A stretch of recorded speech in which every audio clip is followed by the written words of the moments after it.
విద్యార్థులందరికీ ఇంకోసారి సుస్వాగతం. ఈరోజు ఎస్ఎన్టీకి సంబంధించిన విషయాల్లోకి వెళ్ళబోయే ముందు మీతో ఒక ముఖ్య విషయం ప్రస్తావిస్తాను. ఈ సిరీస్ నేను దాదాపుగా 4 నెలల క్రితం స్టార్ట్ చేయడం జరిగింది. స్టార్ట్ చేసేటప్పుడే మీ అందరికీ చెప్పడం జరిగింది, ఈ సిరీస్లో 100 మాడ్యూల్స్ ఉంటాయి. ఈ 100 మాడ్యూల్స్ ద్వారా 1000 క్వశ్చన్స్ మీకు ఎక్స్ప్లెయిన్ చేస్తాను అని చెప్పి. కాబట్టి లా ఎక్సలెన్స్ తెలుగు యూట్యూబ్ ఛానల్ ద్వారా ఈ సిరీస్ మార్చి 6వ తేదీ బుధవారంతో ముగుస్తుంది. అంటే ఈ మాడ్యూల్ తర్వాత ఇంకా 2 మాడ్యూల్స్ ఉంటాయి. అయితే గత వారం రోజుల నుంచి చాలామంది మెసేజెస్ పెడుతున్నారు, లా ఎక్సలెన్స్ యూట్యూబ్ ఛానల్లో కామెంట్స్ పెడుతున్నారు, ఫోన్లు చేస్తున్నారు. వాళ్ళందరూ ఒక విషయాన్ని ప్రస్తావిస్తున్నారు. గ్రూప్ 1 గ్రూప్ 2కి సంబంధించి ఈ సిరీస్ ద్వారా చెప్తున్నటువంటి విషయాలు చాలా ఉపయోగపడతాయి అని చెప్పి నేను మొట్టమొదటి రోజు చెప్పినటువంటి విషయాన్ని వాళ్ళు ఇప్పుడు ధృవీకరిస్తున్నారు. వాళ్ళ యొక్క అభిమానాన్ని చూస్తూ ఉంటే ఈ సిరీస్ని ఇంతటితో ఆపి విద్యార్థులకి ఇబ్బంది క్రియేట్ చేయటం నాకు ఇష్టం లేదు. అందుకని మార్చి 7వ తేదీ తర్వాత కూడా ఇలాగే యూట్యూబ్ ఛానల్ ద్వారా ఎలా ఫ్రీ కాంటెంట్ని మీకు డెలివర్ చేయాలి అనేటువంటి దాని మీద నేను ఆలోచిస్తున్నాను. రేపు ఎల్లుండి అంటే 5వ తేదీ 6వ తేదీ ఆ 2 రోజుల్లో ప్రొడ్యూస్ చేసేటువంటి మాడ్యూల్స్లో నేను మీకు క్లారిటీ ఇస్తాను. మీ అందరి అభిమానాన్ని చూస్తుంటే నేను ఈ సిరీస్ని ఇలాగే ఫ్రీ సోర్స్ లాగా యూట్యూబ్ ఛానల్ ద్వారా కంటిన్యూ చేయాలి అనేటువంటి నిర్ణయానికి వచ్చాను. అయితే ఎలా కంటిన్యూ చేయాలి తర్వాత అనేటువంటి మిగతా విషయాలని నేను మీకు రేపు ఎల్లుండి మాడ్యూల్స్లో ఎక్స్ప్లెయిన్ చేస్తాను. తర్వాత మళ్ళీ ఒకసారి చెప్తున్నాను, గ్రూప్ 1 కావచ్చు, గ్రూప్ 2 కావచ్చు, సివిల్ సర్వీసెస్ కావచ్చు, ఏ పరీక్ష రాసినా సరే ఈ సిరీస్ మీకు చాలా ఎక్కువగా ఉపయోగపడుతుంది. తర్వాత కాంపిటేటివ్ ఎగ్జామ్ అనగానే మిగతా వాళ్ళకంటే ఒక 2 మార్కులు ముందు ఉండాలి. ఆ ప్రయత్నంలో నేను చెప్పేటువంటి విషయాలు లాంగ్ టర్మ్లో మీకు చాలా బెనిఫిట్ని ఇస్తాయి అనేటువంటిది మాత్రం నేను క్లియర్గా చెప్పగలను. మీరు ఫాలో అవ్వండి, ఆ బెనిఫిట్ ఏదో మీరే చూస్తారు. సరే, ఈరోజు సైన్స్ అండ్ టెక్నాలజీకి సంబంధించిన విషయాలకు వస్తే, hydrogen fuel cell electric vehicles, ఈ మధ్య hydrogen fuel cell electric vehicle ఫెర్రీని మన ప్రధానమంత్రి గారు లాంచ్ చేశారు.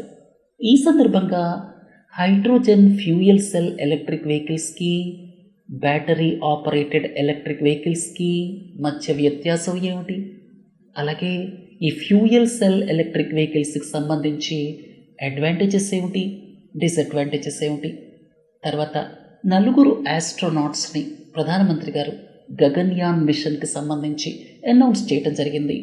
ఈ సందర్భంగా మీకు 2 ముఖ్యమైన ప్రశ్నలకి సమాధానం చెప్తాను. అవేంటంటే, స్పేస్లో మ్యాన్డ్ మిషన్స్ యూరీ గగరిన్తో స్టార్ట్ అయి 1961వ సంవత్సరంలో ఇప్పటిదాకా ఎన్ని దేశాలు ఈ ప్రయోగాల్ని చేయగలిగాయి? మన దేశం ఎన్నవ దేశం? అంతేకాకుండా గగన్యాన్ మిషన్ అంత తేలిక కాదు. మనుషుల్ని స్పేస్లోకి తీసుకెళ్ళాలి, భద్రంగా తీసుకురావాలి. చాలా కాంప్లెక్సిటీస్ ఉన్నాయి. ఆ కాంప్లెక్సిటీస్ గురించి కూడా మాట్లాడుకుందాం.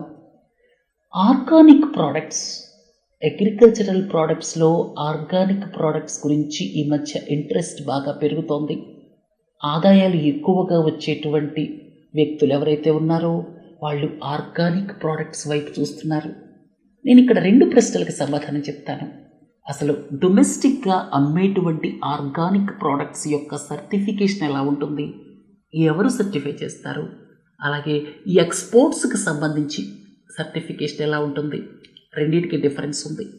తర్వాత ఇంకొకటి ఏంటంటే, ఆర్కిటిక్ రీజియన్ మిగతా భూభాగంతో పోలిస్తే ఆర్కిటిక్ దాదాపుగా 2 రెట్లు వేడవుతోంది.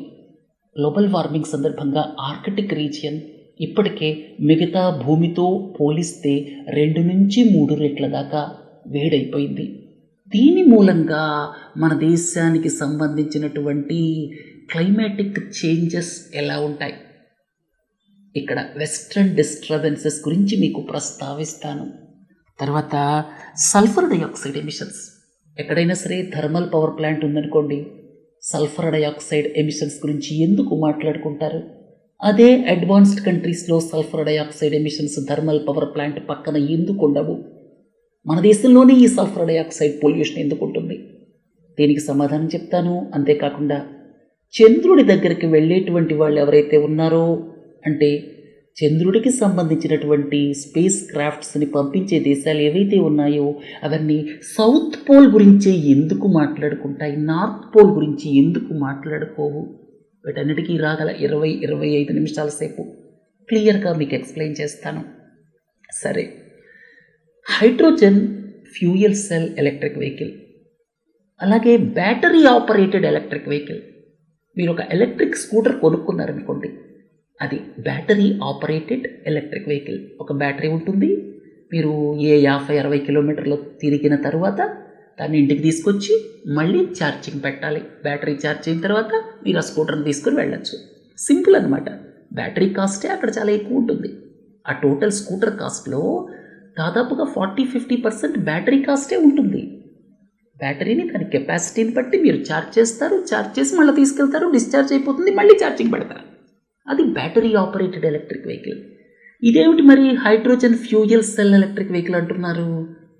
ఇక్కడ ఏంటంటే హైడ్రోజన్ ఫ్యూయల్ని, అంటే మనం మామూలుగా పెట్రోల్ డీజిల్ ఇంజన్స్ వెహికల్స్ వాడుతున్నాం అనుకోండి, పెట్రోల్ బంక్ దగ్గరికి వెళ్తాం, అక్కడ పెట్రోల్ కొట్టించుకుంటాం, తర్వాత ఎక్కడికో మనం వెళ్ళాలనుకున్న చోటుకి వెళ్తాం. అలాగే ఇందులో హైడ్రోజన్ ఫ్యూయల్ని కొట్టిస్తారన్నమాట. హైడ్రోజన్ ట్యాంక్ ఉంటుంది, హైడ్రోజన్ ట్యాంక్లో హైడ్రోజన్ ఫ్యూయల్ని కొట్టిస్తారు. హైడ్రోజన్ ఫ్యూయల్ని ఆ ట్యాంక్లో స్టోర్ చేస్తారు. స్టోర్ చేసిన తర్వాత అక్కడ ఈ హైడ్రోజన్ ఫ్యూయల్ సెల్స్ మెకానిజం ఉంటుందన్నమాట. అవి ఏం చేస్తాయంటే, అక్కడున్న మెకానిజం అంటే ఈ హైడ్రోజన్ ఫ్యూయల్ సెల్ ఎలక్ట్రిక్ వెహికల్స్లో ఉండే మెకానిజం ఏంటంటే, హైడ్రోజన్ ఉంది కదా, హైడ్రోజన్ వాతావరణం నుంచి ఆక్సిజన్, హైడ్రోజన్ వాతావరణం నుంచి ఆక్సిజన్, ఈ రెండింటిని తీసుకున్న తర్వాత అక్కడ కెమికల్ ఎనర్జీ ఎలక్ట్రికల్ ఎనర్జీగా మారుతుంది. అంటే హైడ్రోజన్ నుంచి ఎలక్ట్రిసిటీని ప్రొడ్యూస్ చేస్తారు. హైడ్రోజన్ ఒక పక్క, ఆక్సిజన్ రెండో పక్క. సో అక్కడ హైడ్రోజన్ ఆక్సిజన్ కలిసినప్పుడు ఏ విధమైనటువంటి గ్రీన్ హౌస్ గ్యాసెస్ ప్రొడ్యూస్ అవ్వవు కదా. దాని గురించి తర్వాత వస్తాను నేను. సో ఇక్కడ ఏంటంటే కెమికల్ ఎనర్జీని ఎలక్ట్రికల్ ఎనర్జీగా మారుస్తారు. ఆ తర్వాత ప్రాసెస్ అంతా సేమ్. మీ బ్యాటరీ ఆపరేటెడ్ ఎలక్ట్రిక్ వెహికల్ ఎలాగైతే పనిచేస్తుందో అలాగే ఆ ఎలక్ట్రిసిటీ ఏదైతే ప్రొడ్యూస్ చేస్తారో ఆ ప్రొడ్యూస్ చేసినటువంటి ఎలక్ట్రిసిటీ తర్వాత దాన్ని డ్రైవ్ చేయడానికి వెహికల్ ముందుకెళ్ళడానికి ఉపయోగపడుతుంది అనమాట. అక్కడ మోటార్ని డ్రైవ్ చేసి వెహికల్ని ముందుకు తోసేస్తుంది. అర్థమైంది కదా. సో ఇక్కడ ఏంటంటే ఈ కెమికల్ ఎనర్జీని ఎలక్ట్రికల్ ఎనర్జీగా మార్చడం అనమాట.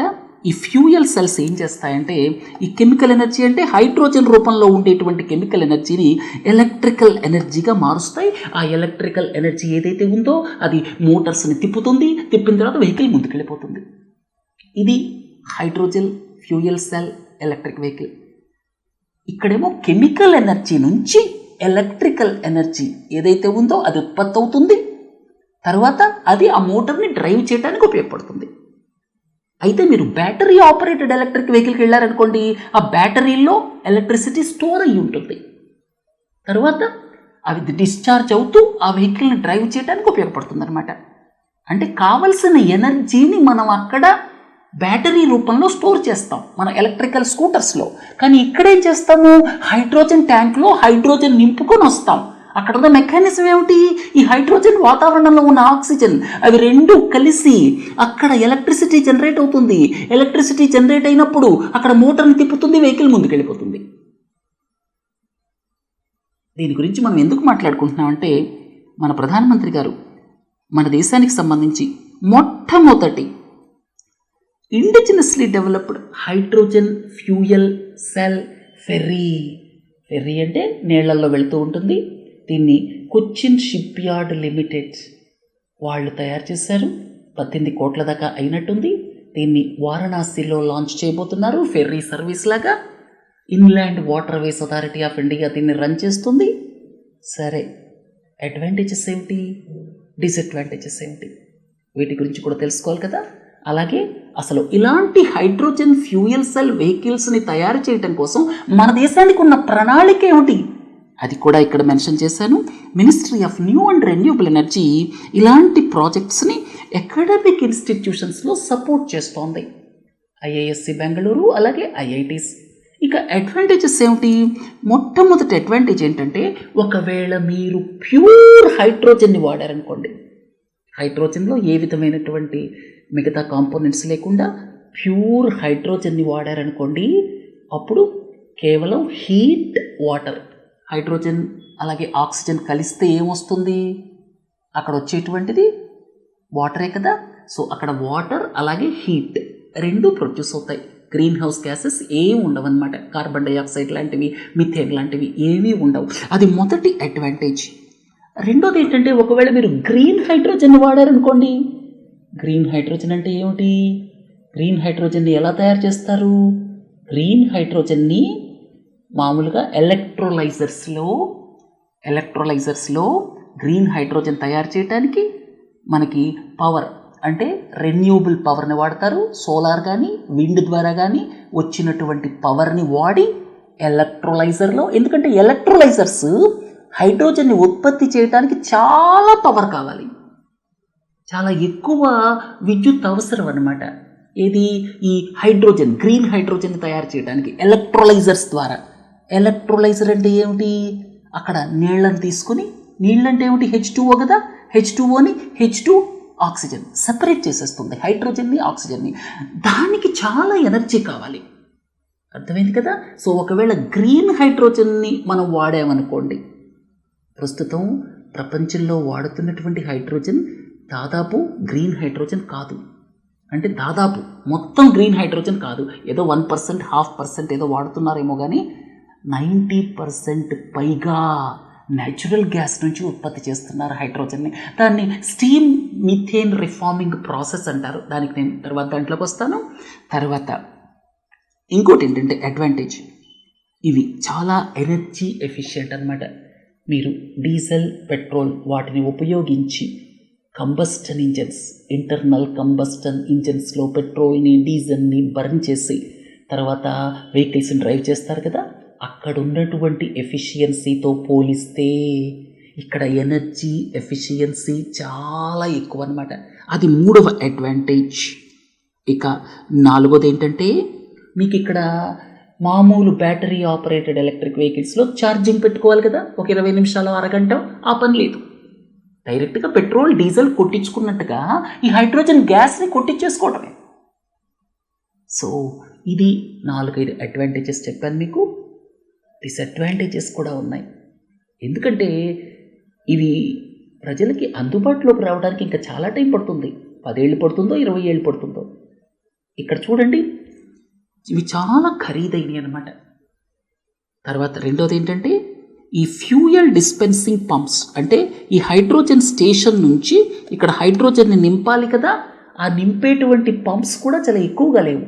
మన ఛార్జింగ్ పాయింట్స్ లాగా విరివిగా అందుబాటులోకి తీసుకురావాలి. ఆ ఇన్ఫ్రాస్ట్రక్చర్ క్రియేట్ చేయడం కాస్ట్లీ అనమాట. తర్వాత మూడోది ఏంటంటే, ప్రస్తుతం హైడ్రోజన్ని ఎలా తయారు చేస్తున్నారు?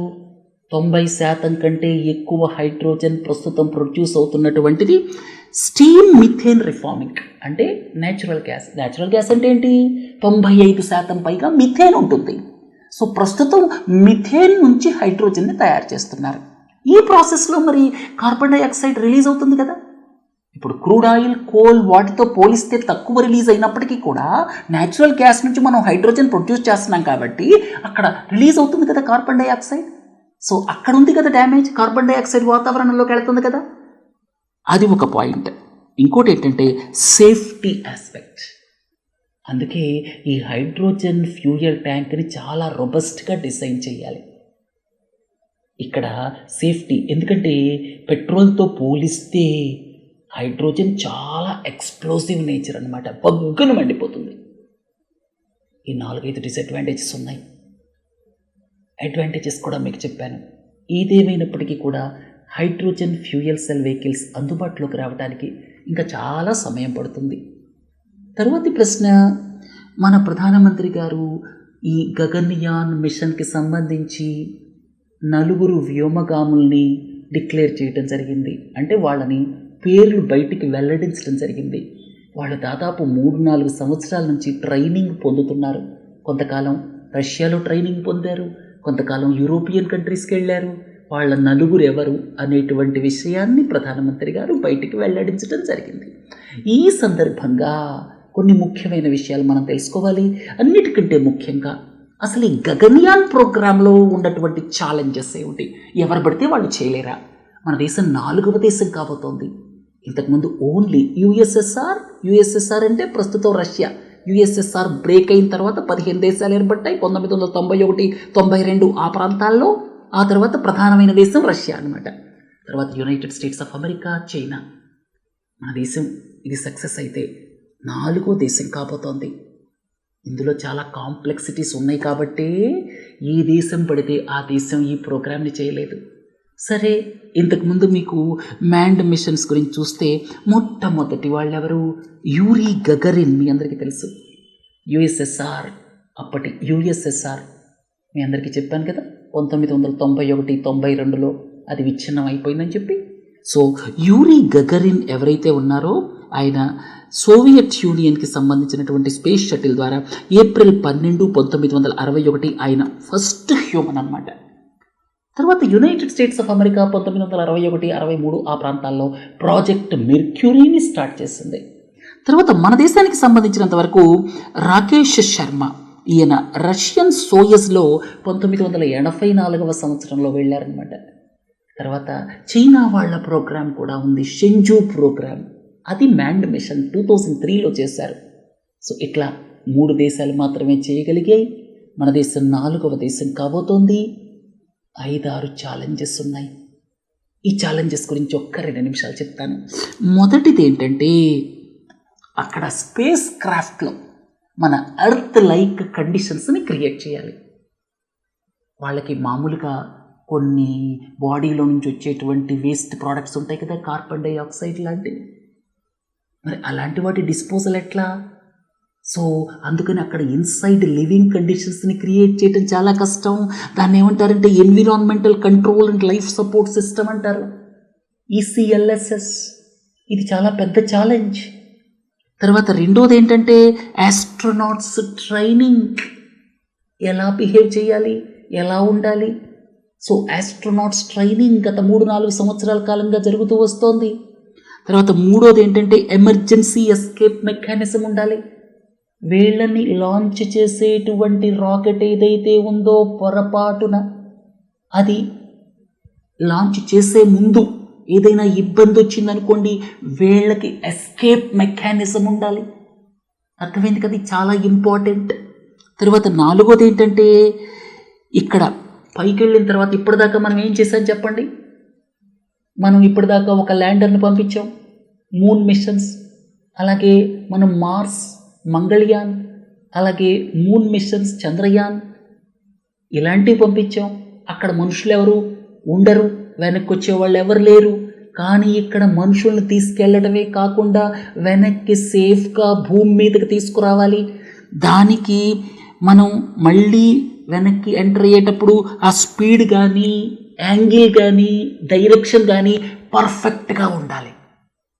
లేకపోతే క్షేమంగా రాలేరు కదా. కాబట్టి ఏవియానిక్స్ ఏవైతే ఉన్నాయో అవన్నీ పర్ఫెక్ట్గా ఉండాలి. తర్వాత ఇంకొక ముఖ్యమైన విషయం ఏంటంటే, పైకి వెళ్తారు బాగానే ఉంది, వెనక్కి వచ్చేటప్పుడు వీళ్ళు అట్మాస్ఫియర్ తోటి చాలా ఫ్రిక్షన్ డెవలప్ అవుతుంది. మళ్ళీ రీఎంటర్ అయ్యేటప్పుడు అట్మాస్ఫియర్ని ఆ ఫ్రిక్షన్తో చాలా హీట్ జనరేట్ అవుతుంది. ఆ హీట్ని తట్టుకునేటువంటి కాంపోనెంట్స్ కావాలి, మెటీరియల్స్ కావాలి. కార్బన్ కాంపోజిట్ లాంటి మెటీరియల్స్ గురించి ఆలోచిస్తున్నారు. సో ఇది మెటీరియల్ సైన్స్కి సంబంధించిన విషయం. తర్వాత అక్కడికి తీసుకెళ్ళటానికి ఒక రోబస్ట్ లాంచ్ వెహికల్ ఉండాలి. మన GSLV Mark 3 ఉంది కదా, దాన్ని LVM-3గా నామకరణం చేశారు. ఇక్కడ థర్డ్ స్టేజ్లో క్రయోజెనిక్ ఇంజిన్ ఉంటుంది. సో రోబస్ట్ లాంచ్ వెహికల్ కావాలి. సో ఇవన్నీ కూడా ఛాలెంజెస్. అంత తేలిక కాదు, అంత తేలికైతే చాలా దేశాలు చేసి ఉండేవి ఇప్పటిదాకా. సరే, మీకు 2 ముఖ్యమైన ప్రశ్నలకు సమాధానం చెప్పాను. ఇది చాలా ఇంపార్టెంట్ గగన్యాన్లో ఉన్న ఛాలెంజెస్. తరువాతి ప్రశ్న, ఆర్థిక స్తోమత పెరిగే కొద్దీ చాలామంది ఆర్గానిక్ ప్రోడక్ట్స్ గురించి ఆలోచిస్తున్నారు. మనం చేసేటువంటి అగ్రికల్చర్ ఏమిటి? Industrial agriculture. ఏముంది చెప్పండి? ఫెర్టిలైజర్, డిఏపినో యూరియానో విపరీతంగా వాడతాం. తర్వాత అది కొంత ప్లాంట్ అబ్జర్వ్ చేసుకుంటుంది, కొంత ఏమో బయటికి వెళ్ళిపోతుంది. దీని గురించి మీకు ఇంతకుముందు చాలాసార్లు చెప్పాను.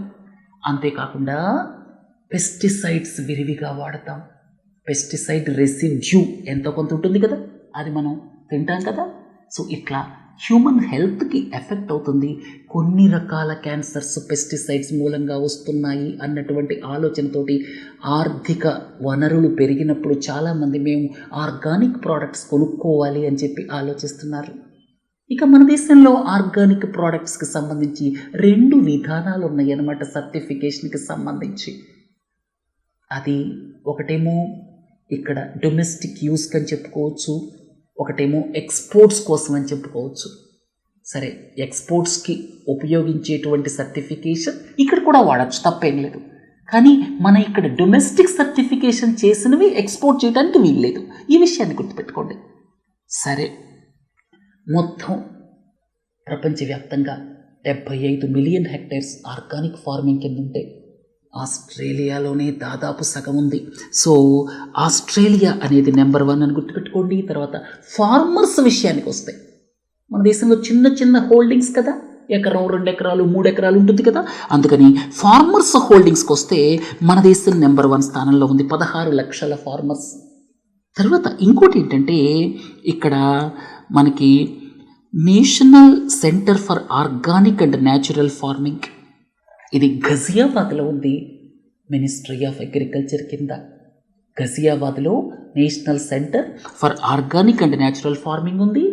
వీళ్ళు ఆర్గానిక్ ఫార్మింగ్ అలాగే న్యాచురల్ ఫార్మింగ్ అంటే ఏమిటి? 0 బడ్జెట్ న్యాచురల్ ఫార్మింగ్ ఉదాహరణ అనమాట. దాన్ని ఇంకోసారి ఎక్స్ప్లెయిన్ చేస్తాను. సరే, ఈ national centre for organic and national farming అనేటువంటిది ఇక్కడ అగ్రికల్చరల్ మినిస్ట్రీ కింద ఉందన్నమాట, ఘజియాబాద్లో ఉంది. వీళ్ళు చూస్తారు దీనికి సంబంధించినవి. తర్వాత ఇక్కడ డొమెస్టిక్గా అమ్మేటువంటి వాటిని, అంటే ఇక్కడ అమ్మేటువంటి ఆర్గానిక్ ప్రోడక్ట్స్ సర్టిఫికేషన్ ఎలా ఉంటుందంటే ఇక్కడ పార్టిసిపేటరీ గ్యారంటీ సిస్టమ్ అంటారు. ఇక్కడ నేను స్కీమ్ అన్నాను, కరెక్ట్ చేసుకోండి. సిస్టమ్ అది పార్టిసిపేటరీ గ్యారంటీ సిస్టమ్ అనమాట. సో పార్టిసిపేటరీ గ్యారంటీ సిస్టమ్ అంటే ఏమిటంటే పీర్ ఫార్మర్స్, ఒక రీజనల్ కౌన్సిల్ ఉంటుంది. చాలా రీజనల్ కౌన్సిల్స్ ఉన్నాయి. రీజనల్ కౌన్సిల్స్ క్రింద ఈ సర్టిఫికేషన్ అనేటువంటిది పీర్ ఫార్మర్స్ ఎవరైతే ఉంటారో ఆ గ్రూపుల్లో ఉండే ఫార్మర్స్, ఒక గ్రూప్ ఇంకొక గ్రూప్ని సర్టిఫై చేస్తుంది. అలాంటి మెకానిజం అన్నమాట. పూర్తి డీటెయిల్స్లోకి వెళ్ళక్కర్లేదు. రీజనల్ కౌన్సిల్స్ ఉంటాయి. ఇక్కడ థర్డ్ పార్టీ సర్టిఫికేషన్ ఏమీ ఉండదు. ఆ సిమిలర్ సర్కమ్స్టెన్సెస్లో ఉన్నటువంటి ఫార్మర్స్ గ్రూప్స్ ఎవరైతే ఉన్నారో వాళ్ళే సర్టిఫై చేసుకుంటారు. దానికి రీజనల్ కౌన్సిల్స్ ఏవైతే ఉంటాయో వాళ్ళ పర్యవేక్షణలో ఇది జరుగుతుందన్నమాట. మీకు ఆ మీనింగ్లోనే ఉంది, participatory guarantee system, PGS. So మీరు ఇక్కడ పీజీఎస్ ఇండియా ఆర్గానిక్ అనేటువంటి లోగోని చూస్తారు. అంటే పార్టిసిపేటరీ గ్యారంటీ సిస్టమ్కి సంబంధించిన లోగో అనమాట అది ఇక్కడ national centre for organic and natural farming కింద వస్తుంది. అంటే మినిస్ట్రీ ఆఫ్ అగ్రికల్చర్ అనేటువంటి విషయాన్ని గుర్తుపెట్టుకోండి. తర్వాత ఇంకోటి ఏంటి, ఎఫ్ఎస్ఎస్ఐ లోగో ఉంటుంది. అలాగే జైవిక్ భారత్ అనేటువంటి లోగో కూడా ఆర్గానిక్ ప్రొడక్షన్కి గుర్తుగా ఉంటుందన్నమాట. సరే, ఇక ఇతర దేశాలకు ఎక్స్పోర్ట్ అవ్వాలంటే ఇండియా ఆర్గానిక్ అనేటువంటి లోగో ఉంటుంది. ఇండియా ఆర్గానిక్ ఇండియాలో కూడా అమ్మొచ్చు, తప్పేం లేదు. కానీ నార్మల్గా అవి ఎక్స్పోర్ట్కి అనమాట. వీటి ప్రాసెస్ డిఫరెంట్, పీజీఎస్ డిఫరెంట్, అలాగే ఇండియా ఆర్గానిక్ డిఫరెంట్. పీజీఎస్ అనేది అగ్రికల్చరల్ మినిస్ట్రీ కింద ఉన్నటువంటి national centre for organic and natural farming monitor చేస్తుంది.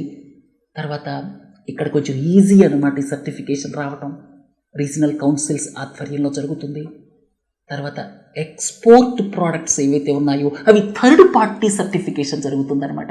ఇక్కడ డొమెస్టిక్గా వాడేటువంటి PGS organic participatory guarantee system ఏ థర్డ్ పార్టీ కూడా సర్టిఫై చేయదు ఇక్కడ.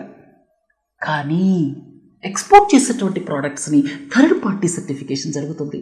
ఆ థర్డ్ పార్టీస్ అన్నీ కూడా వాటికి అథెంటికేషన్, అక్రెడిటేషన్ ఎవరిస్తారంటే ఇక్కడ ఒక national program for organic production అని ఉందన్నమాట.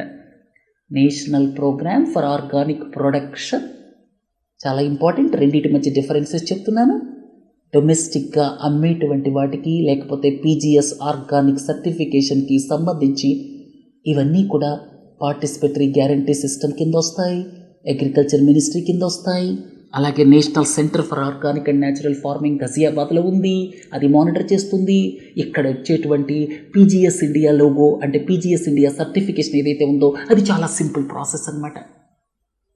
కానీ ఇది కొంచెం స్ట్రింజెంట్ ప్రాసెస్ అని చెప్పొచ్చు. ఎందుకంటే ఎక్స్పోర్ట్ చేస్తుంటాం కదా, ఎక్స్పోర్ట్ చేసేటప్పుడు యూరోపియన్ యూనియన్, అమెరికా లాంటి దేశాలు చాలా స్ట్రింజెంట్గా చూస్తాయి కదా.